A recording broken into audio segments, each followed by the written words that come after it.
좋아요, 구독! 네, 대표님 오늘은 일단 시장이 그래도 빨간불을 켜주고 있습니다. 2차 전지주 위주로 상승이 나타나고 있는데 또 원자재 쪽으로도 상승세가 나타나더라고요. 히토류와 니켈, 리튬과 관련된 이 섹터에서 강세가 나타나고 있는데 특히나 2차 전지주의 이제 원재료와 관련된 니켈과 리튬 관련주에서 좀 냉탕과 온탕을 오가는 모습이 나타나고 있습니다. 최근에 주가 동향은 어땠을까요? 네, 일단 저번 주에도 저희가 2차 전지에 대해서 방송을 좀 진행을 했었죠. 네. 이번 주도 2차 전지에 관련해서 얘기를 나눌 수밖에 없는 상황이라서 이렇게 말씀을 좀 드리는데 시장 상황이 좀 녹록치 않고 거래 대금 코스피 같은 경우, 코스닥 같은 경우, 어제 같은 경우가 어떻게 일이 벌어졌냐면 코스피 같은 경우가 약 한 7조 정도가 거래가 나왔고요. 그다음에 코스닥이 6조 8천억 정도 거래가 됐습니다. 그러니까 평상시 수준에 비해서 약 한 반 이하로 떨어지는 거래 대금이 좀 만들어졌고 그로 인해서 이제 수급이 개별주 위주로 오늘 같은 경우도 계속적으로 이제 진행되고 있는 모습들이라서 다룰 만한 소재가 없는 것도 사실이고 그래서 했던 얘기 다시 좀 리바이벌하는 그런 모습들이 좀 있더라도 양해 좀 부탁드리겠습니다. 자, 어찌됐든 저번 주에 에코프로 그룹주 그리고 포스코 그룹주에 대한 상승인 공매도에 대한 한시적 금지 조치에 의해서 저가에 대한 반발 매수세로 상승을 하게 됐죠. 자, 그로 인해서 쏠림 현상이 좀 나왔던 부분이 있었고 다시금 공매도 금지 조치 이전까지 어제 같은 경우 계속적으로 밀리는 모습들이 나왔단 말이죠. 자, 근데 오늘 같은 경우에는 그 외국인 그리고 기관 입장에서는 공매도를 못하는 대신 최근에도 계속적으로 그랬습니다만 선물에 대한 매도가 굉장히 좀 세게 좀 나오고 있는 그런 상황입니다. 자, 그러함에 있어서 이제 매도 포지션이 있다는 것이고 코스닥 시총의 가장 큰 종목 2차 전지 업종들에 대한 하락이 그동안 지속되어 왔었는데 오늘의 경우에는 윤 대통령의 이제 공매도에 대한 그런 시스템적인 제도적인 개편을 완전하게 이루어내기 전까지 계속해서 공매도를 금지시키겠다라는 조치에 대한 얘기와 함께 2차 관련주가 상승이 좀 나오고 있다는 거죠. 근데 이러한 모습들이 제가 보기에는 실질적으로 이슈에 의해서 상승이 나왔고 그 이슈가 소멸된과 동시에 다시 원자리로 찾아왔고 또다시 이슈가 발생되면서 상승을 하는 모습이다라고 볼 수 있습니다. 자, 그럼 저 같은 경우는 저번 주에 어떤 말씀을 드렸었냐면 반등 시에 매도를 하고 중장기적 포지션 같은 경우는 하방에 대해서 다져지는 모습을 보고 나서 모아가기 전략으로 진입해도 늦지 않다. 일단은 단기적으로 봤을 때는 매도를 하고 나서 다시 재진입하는 모습들이 좋을 것 같다라고 말씀드렸는데 자, 오늘도 역시 같은 생각입니다. 다만 증시와 이제 같이 엮어서 말씀드린 게 좋겠죠. 시가총액이 워낙에 큰 포스코 그룹주, 에코프로 그룹주들이 2차 전지에 포진되어 있기 때문에 그렇습니다. 자, 그렇다면 이미 증시에서는 11월 달에 박스권 하단까지 어느 정도 내려온 상황에서 이제 2차 전지 관련주 특히나 에코프로 같은 경우도 현재 72만 원권에서 왔다 갔다 좀 하고 있는데 이번 주 오늘이 지금 화요일이니까 이번 주까지는 아마 한 85만 원에서 90만 원대까지는 반등이 살짝 계속적으로 가능하지 않을까라고 봅니다. 다만 이제 제한적인 상승이 있을 거라고 보고 그 이후에는 다시 한번 횡보 구간 또는 눌림 구간으로 진입할 것으로 보입니다. 네, 에코프로 가장 관심이 많으실 만큼 그 부분에 대해서 좀 주가 양상 어떻게 나타날지까지 짚어주셨는데 공매도 금지와 관련해서 추가적인 발언이 나온 만큼 이 이슈를 어떻게 소화할지 한번 체크를 해보시면 좋겠습니다. 그럼 앞서서 말씀드렸던 원재료와 관련해서 니켈과 관련된 이야기를 해보도록 하겠습니다. 로이터 통신에 따르면요. 미국과 인도네시아 정부가 관련 파트너십에 협약을 한다는 소식이 전해지기도 했고요. 또 지난해 기준으로 봤을 때 니켈의 시장 가치가 235억 달러 정도에 달하기도 합니다. 하지만 공급 과잉 이라는 우려 속에서 가격 하락도 좀 우려가 되고 있거든요. 그렇다면 이 부분을 시장은 또 어떻게 받아들일까요?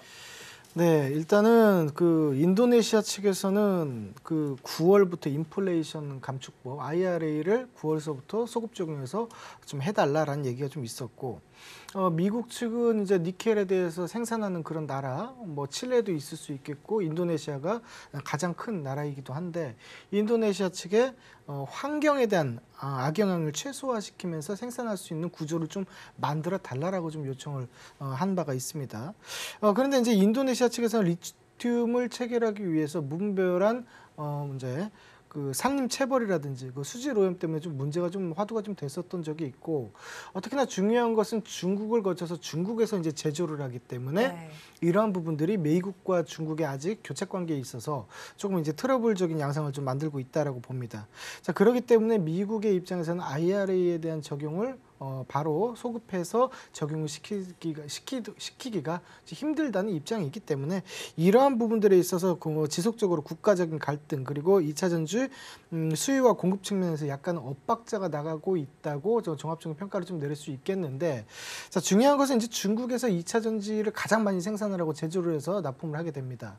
자, 이런 부분에 있어서 재고 보유량이 현재 사상 최고치를 달성하고 있기 때문에 이러한 재고적인 부분에서 빠른 시일 내에 해소가 되지 않는다면 니켈 가격에 대한 가격적인 요소도 상승을 할 수 없게 되고 지속적인 하락을 못할 것이다라고 보고 있는데, 실질적으로 이제 재고 소진을 예상하는 시기는 약 2025년도로 이제 발표가 되고 있습니다.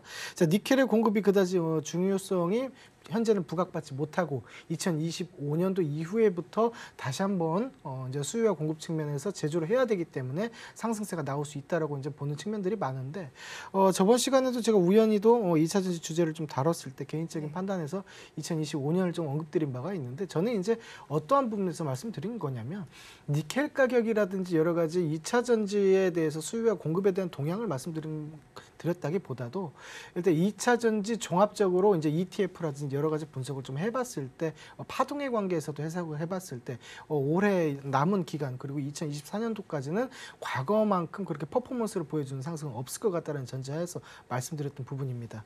자, 그래서 어찌됐든 우리가 이러한 부분에 있어서 2차 전지 관련주들은 상승이 좀 나왔을 때, 이제 좋은 뉴스가 나왔을 때 이렇게 셀온으로 매도하는 방법을 택해 주시고 하시는 방법이 더 좋지 않을까라고 생각하고 있습니다. 네, 니켈과 관련해서는 수요와 공급 측면에서 엇박자가 나고 있는데 2025년까지는 공급의 중요도가 좀 미미할 것이다라고 정리를 해주셨습니다. 그럼 리튬에 대해서도 좀 알아보도록 할게요.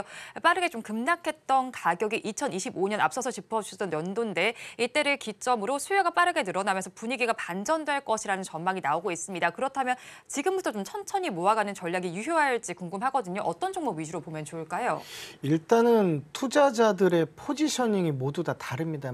개인적인 성격도 있는 거고 또는 이제 매크로 변수에 대해서 분석을 하고 거기에 대해서 시기적으로 계산해서 들어가는 분들도 계실 텐데, 일단 단기적인 투자 그리고 중기적인 투자의 관점에서 장기적으로 보유를 해라라고 하면은 등락이 있으면 거기서도 버티지 못하고 보유할 수 없는 측면들이 나오게 되겠죠. 그렇기 때문에 투자자별 관점에서 시기적으로 진입 시점이 각기 다를 수 있다라고 좀 말씀드리고 싶은데, 현재 장기 투자자 입장에서는 저가 구간에 대한 형성마다 모아가는 전략은 유효할 수 있겠죠. 다만 이제 단기적인 투자 또는 이제 중기적인 투자자 입장에서는 일부 어느 정도 쉽게 얘기해서 이제 종목을 보시더라도 이제 이동평균선 40일 이동평균이라든지 260일의 이동평균선이 추세가 우상향하고 있을 때, 그때 돌림 현상이 일어났을 때 진입하는 것도 늦지는 않다고 보여집니다. 그렇기 때문에 2차 전지 관련주에 대해서 진입을 하시려는 분들은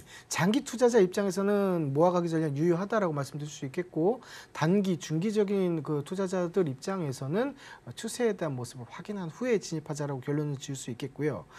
종목별로는 당연히 주도주의 성격이 굉장히 강하고 그리고 수급이 세게 강하게 들어올 수 있는 그런 종목들 위주로 편입을 하는 것이 좋겠죠. 여러분들 다 아시다시피 이제 포스코 그룹주 같은 경우를 제가 좀 좋게 보고 있고, 그나마 이제 에코프로 같은 경우는 저가 대비해서 상승률이 굉장히 메가틱하게 올라갔던 부분들이 있었지만, 포스코 그룹주 같은 경우는 후발주자로서 올라가면서 그리고 사업 모멘텀까지 더해지는 그런 모습들이 나왔기 때문에 또 다른 확장 구간까지 나올 수 있다는 얘기죠. 그렇기 때문에 저 같은 경우는 선택을 하게 된다면 에코프로 그룹주보다는 포스코 그룹주를 택하는 게 좋지 않겠나라고 생각하고 있습니다. 네, 장기적으로 접근을 하신다면 저가 매수 관점이 유효하겠고요. 단기와 또 중기로 접근하신다면 추세를 한번 보시는 것이 좋겠습니다. 포스코 그룹주에 관심이 유효하다고 짚어주셨는데 또 전거래는 STX가 상한가를 기록하기도 했습니다. 브라질과 페루가 이제 리튬 개발 협약에 체결을 하면서 상한가를 기록했던 모습이 나타났습니다. 또 오늘은 사실 변동성이 좀 크다고 볼 수 있겠죠. 주가를 살펴보니까 2%대 약세를 5%대까지 약세를 보이다가 6%대까지 강세를 보이기도 하는 종목입니다. 또 앞서서 인도네시아 니켈 광산 시추 탐사 작업도 착수를 했는데 어떤 모멘텀으로 작용을 할지 좀 궁금하고요. 이 종목에 대해서는 어떤 전략을 취하면 좋을까요? 예, 일단은 STX 그룹 같은 경우는 과거에 이제 그 작년 하반기 약 7월 달부터 이제 8월 말까지 이제 올라왔던 부분이 인적 분할에 대한 모습으로 굉장히 큰 폭의 가파른 상승세가 좀 있었습니다. 그 이후에 이제 기업 분할을 하게 되면 합병 분할을 하게 되면서 주가가 내리막길을 타고 있다가 어제 같은 경우에 상한가를 기록하고 주가가 횡보 구간으로까지 빠지는 모습입니다. 자, 근데 이러한 부분에 있어서 이제 호주에 이제 관련했던 부분들 그리고 2차 전지와 엮어서 히토류 핵심 광물에 대한 모습들이 이슈가 돼서 모멘텀으로 받쳐주는 형식이 오긴 했었는데 실질적으로 어제 상한가가 나오고 나서 오늘 거래량을 보니 어제 들어왔던 매수세에 대한 강한 힘은 오늘 다 이탈하고 착실하고 나가는 모습들이 좀 포착이 좀 되고 있습니다.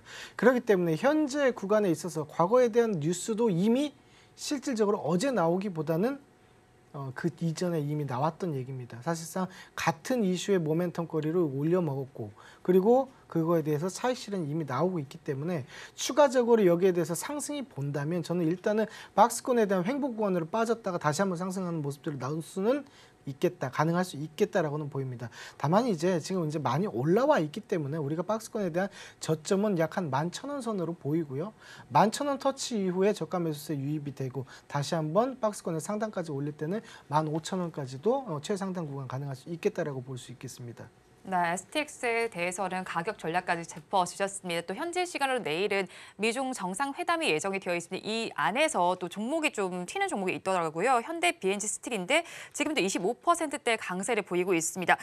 이제 한국재료연구원으로부터 히토류와 관련해서 좀 국산화를 할 수 있는 방안이 나온다는 소식 속에서 이렇게 강세를 보이고 있는 건데 그렇다면 가지고 계신 분들께서 어떻게 대응을 하면 좋을지 전략 좀 짜주시죠. 자, 일단은 오늘 뭐 이슈거리가 발생됐던 것은 한국재료연구원에서 성림 첨단 산업에 기술을 지원했고 중히토류에 관한 그 자석을 국산화한다라는 그런 이제 얘기에서 현대 BNG 스틸 같은 경우는 성림 첨단 산업의 지분을 약 16.65%를 이제 보유를 하고 있었고 그로 인해서 이제 상승하는 모습들이다라고 이제 볼 수 있습니다. 자, 근데 제가 다른 측면을 한번 말씀드려 볼게요. 어찌됐든지 간에 내일 정상회담이 미국과 중국의 이렇게 양자 간에 일어나게 되죠. 그동안 트러블이 계속적으로 삐걱대고 있다가 이제는 호전적인 모습들이 좀 나올 수 있는 양상들을 보고 있습니다. 자, 조금 전에 어떤 얘기가 있었냐면 펜타닐 마약류죠. 네. 중국에서 제조를 하고 있는데 이러한 부분에 있어서 제조에 대해서 그리고 수출에 대해서 금지 조치에 대한 합의안까지 지금 나오고 있는 모습들입니다. 그렇기 때문에 어떻게 보시면은 이제 현대 BNG 스틸 같은 경우는 미중의 트러블에서 솟아날 수 있는 그런 히토류 연구 자석의 모멘텀으로 상승을 했다면 내일은 그 모멘텀이 사라지는 날입니다. 갑자기 미국과 중국이 이러한 일들로 인해서 악수를 하게 된다면 네. 재료가 소멸된다라고 볼 수 있겠죠. 자, 그렇기 때문에 과거에도 사실은 이렇게 그 연구 자석 관련해서 11월 마지막 날에도 상승이 상한가를 한번 나왔었습니다. 그 다음에 갭 상승을 했던 퍼센트가 크지가 않아요. 약 한 7에서 8%밖에 상승이 나오지 않았는데 그것보다 지금 현재 더 많은 거래량, 현재 터지고 있는 거래량이 825만 주를 지금 넘어가고 있는 그런 상황입니다. 그렇다면은 여기에서 상한가에서 왔다 갔다 하면서 23, 24%가 움직이고 있는데 실질적으로 상한가를 간다고 하더라도 내일 아침에 갭이 많이 뜰 거라는 그런 생각은 저는 할 수가 없고 오히려 상한가를 가더라도 풀릴 수 있는 위험 요소가 좀 있다라고 볼 수 있겠고 이벤트적으로 엮어서도 내일 그 재료 소멸이 예정되어 있기 때문에 멀리 가긴 힘들다. 일단은 차익 실현 한번 하고 나서 다시 보는 것이 좋겠다라고 말씀을 좀 드릴 수 있는데 제가 요약해서 한 가지만 좀 말씀드리겠습니다. 과거를 한번 돌이켜 보시면은 러시아와 우크라이나의 전쟁이 일어났을 때 증시가 내려갔죠. 자, 그때 그 틈을 타서 올라갔던 섹터가 비료, 사료주였습니다. 자, 그러면 이스라엘 팔레스타인 분쟁에 지금도 계속적으로 진행 중에 그때 움직였던 업종은 에너지 업종, 가스와 석유였습니다. 이렇게 움직였습니다. 자, 그리고 미국과 중국이 분쟁 시에는 어김없이 나오는 부분은 히토류에 대한 부분들이라는 거죠. 이런 부분들을 좀 맥을 이어 보시다 보면은 이벤트적인 요소가 그동안에 미국과 중국의 분쟁이 있었는데 내일 어찌됐든 조금이나마 개선되는 모습들이 나온다면 모멘텀은 사라지게 된다는 것을 좀 생각을 해주시고 타이밍적인 부분에서 접근하는 것이 유리할 수 있다라고 말씀드리겠습니다. 네, 내일 재료 소멸이 될 수도 있는 만큼 타이밍이 중요하겠다고 짚어주셨습니다. 그럼 미래 산업에 따라서 핵심 원료에 대해서는 중요도가 높아지고 있습니다. 그럼 투자 전략 저희가 어떻게 짜야 할까요?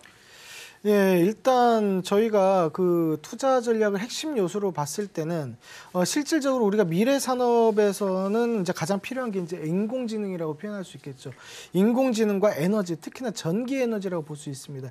이 전기 에너지를 투입해서 결국에는 이러한 그 산업의 전반적인 부분을 가동시킬 수 있기 때문에 이런 말씀 좀 드리는 건데 이러한 부분에서 사실상 전기 에너지의 친환경 에너지 쪽으로의 그 흐름을 좀 봐주셨으면 좋을 수 있겠다라는 생각입니다. 특히나 현실적으로 국제적인 분쟁이란 조금 전에 말씀드렸던 국제적인 분쟁이라든지 외교적인 분쟁이라든지 이러한 부분들과 상승하는 섹터와 그거의 반사 이익을 누릴 수 있는 섹터 이거를 좀 나눠서 에너지 업종 같은 경우는 좀 이렇게 트러블이 생긴다, 증시가 많이 좋지 않다 이럴 때 접근하는 부분에 대한 요소가 더 좋지 않을까라고 보고 있습니다.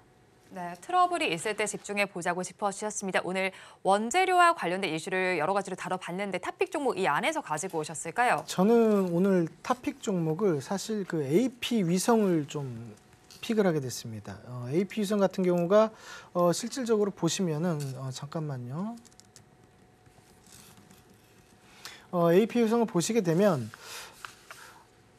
위성통신 단말기 제조를 하고 이제 판매를 하는 그런 이제 회사고요. 그리고 스페이스X 저게도 위성통신에 대해서 이제 관련이 되어 있다고 볼 수 있습니다. 자, 특히나 오늘 같은 경우는 컨택이라는 이제 신규주죠. 거기는 이제 위성 영상에 대한 부분인데 오늘 급등이 좀 나오는 모습들이 있었고, 자 그리고 우주 항공 섹터에서 유일하게 실적에 받쳐주는 종목이다라고 했을 때는 AP 위성이다라고 이제 말씀드릴 수 있겠습니다. 즉 다시 얘기해서 위성 관련 사업으로 있어서 상승이 나온다면 수급적인 측면에서는 모멘텀적인 요소로 컨택이라는 종목으로 이제 갈 수 있겠고, 지금 실적 시즌이기 때문에 이런 부분에서 포커스를 맞춰서 좀 보신다면 AP 위성이 적절하지 않을까라고 보고 있습니다. 그렇기 때문에 AP 위성이 저는 이제 흐름도 살아있고 굉장히 좋은 모습으로 좀 보였고 매수가는 14,500원 선으로 뭐 현재가 비슷한 상황인데요. 현재가에 뭐 진입을 하시면 되겠고요. 선저가는 14,000원으로 설정해 드리겠습니다. 자, 목표가는 제가 18,000원으로 좀 과하게 좀 설정한 부분이 있는데 이러한 부분들은 추세적으로 돌려낼 수 있는 가능성이 있기 때문에 제가 그렇게 말씀드린 거고, 단기적으로 봤을 때는 목표가는 16,500원 선 정도가 15,500원에서 16,000원 선이 되지 않을까라고 보고 있습니다.